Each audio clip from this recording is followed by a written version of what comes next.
Today and do a quick crafting tutorial. Well, I really don't know how quick it is, but I wanted to do a crafting tutorial.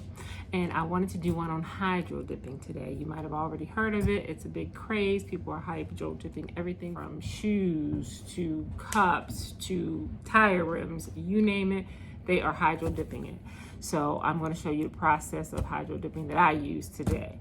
The reason why I chose hydro dipping is because sometimes you're making other crafts and you have a oops. So like in the case with this cup. I was sublimating this cup and it didn't come out as dark or as clear as I wanted it to be. Hopefully that's focused in. So your tendency might be when you do a oops product to just get rid of it, toss it or whatever. But before you do that, you may want to think of a way that you can repurpose it so you can still get some resale value or be able to give it as a gift or even have it for personal use. So what I'm going to show you today is how to repurpose an oops cup by hydro dipping. So first I want to show you what we will need in order to do this process. So obviously you'll need a cup. In this case it's just a tumbler that I messed up, but you could have a perfectly good tumbler and hydro dip it as well. So you need whatever product it is that you want to hydro dip. You're also going to use some spray paint. You can either use white or black as the base. I thought I had white, but I didn't, so today I'll be using base of black. But again, you can use white, and obviously depending on what base you start with will determine how vibrant your colors will be. You will also need something just to set the tumbler on. So for instance, when you are spray painting it, I typically will use something like this so I can spray paint it and then set it down so that it can dry. A lot of times I will use this handy dandy tool. All this is a football from the dollar store. It is some type of a plastic pipe. You put a hole in the football, stick it on and hot glue it. Then you shove it in the football. Shove the football in the cup. And then again, you can hold onto it, you can spray paint it. And when I'm using this, I typically will just kind of put it in the ground and let the dirt kind of hold it up. So something along those lines so that your hands can be free. You'll also need a bucket so that you can fill it with water, because this is what we will be using to dip the cup in. As you can see, I've dipped before, so I have some of the remnants of that. And, which I forgot, let me come over here and grab it. 1 second. You can hydro dip with different color spray paints.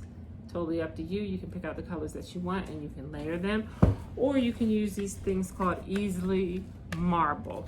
And they are just, to me, more convenient because you can use these in the house. They don't have any odor, they don't have any smell. Whereas when I'm using the spray paint, I do that outside because it can be messy. And it also has fumes. So whichever way you want to go, but you need that. And I will grab some gloves because it is messy. You see I have my apron on. And then I would just grab something to protect the floor if you're going to dip inside the house in case you had any type of leaks. So you also need sandpaper, which I also did not grab. But what I'm getting ready to do is I'm going to grab my sandpaper. I'm going to run outside and prep the cup. I'm going to sand the cup down because you want it to be a little bit rough so that your base color can stick onto it. So I'm going to meet you outside and where I'm going to sand the cup. I'm going to spray paint it and I will see you outside. Okay, I am back, everybody, and I am about to sand this cup. And just basically, I'm going to just steer you. You just want to make sure that you hit it on all sides and don't forget the bottom. And I am going to spray my base on this cup and let it dry. Try to do short bursts that are even so that you don't have any runs or clumps. May require you to do a couple of coats. We will see. I guess it would also depend on how dark the image on the cup is that you're trying to cover up. That will determine how much of a coat you need to put on it. And the one good thing is this method is very forgiving. So even if you do have some runs or some drips, it won't really make a difference, as you'll see. That bottom.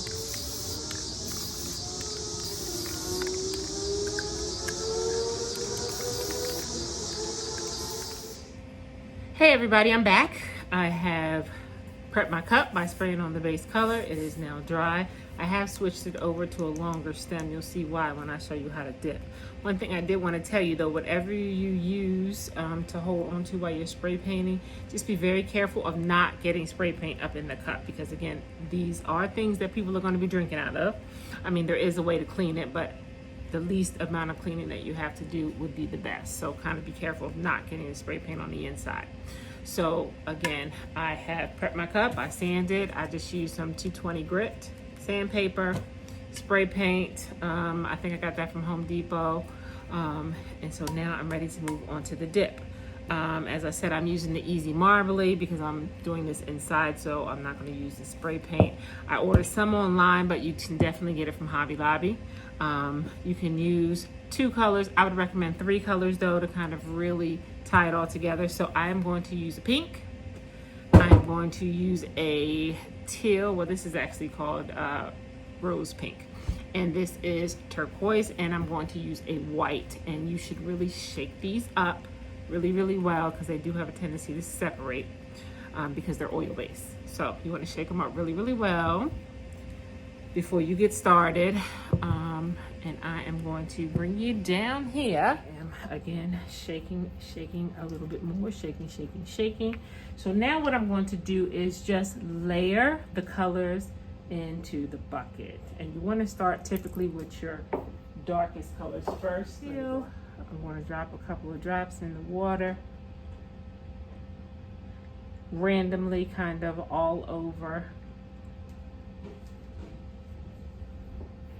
And now I'm going to drop the pink. Same thing, just kind of random. Put these down here so it doesn't snip my tablecloth. And now the white. And what I'm going to do is just keep layering them until I get my desired effect that I want. And I know it probably doesn't seem like, especially with this teal, that you can really see it, but you'll be able to see it on the cup. Now remember, I did use a darker base, so that's why 2 of my colors are lighter, because I did use a darker base. Now had I used white as my base, then it wouldn't have been a problem, you know, with the teal. But I'm not sure how much the teal is going to show up on the black base, but we're going to see. The great thing about this, it is no wrong or right. It just is. So what I'm going to do now is I'm going to take this down and twirl it and pull it back out, and you will see. Let me close these inks up first. So you will see what the effect is. The great thing is, if we don't like it, we can wait for it to dry and we can re-dip it again. But let's hope it goes great for us the very first time. So here we go. You want to go in on an angle, and you want to turn as you go down. Turn,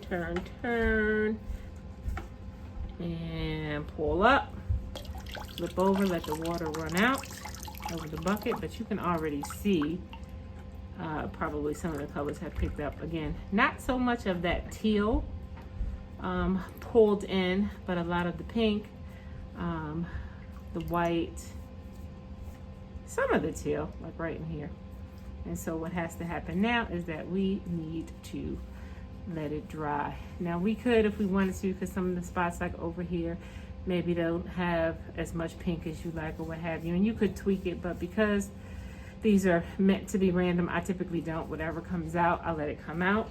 I'm going to just use this to sit here a little bit more.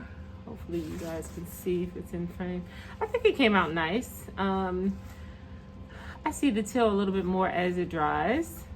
But again, there's no right or wrong, so how could you not like it? So I'm going to pat, not wipe, but just pat. And what it will do is pop some of the water bubbles that might be on the cup. Back up. The next step will be adding some epoxy to it, a design. but we're not going to do that tonight. But what I am going to do is show you some of the finished products so you can kind of get an idea.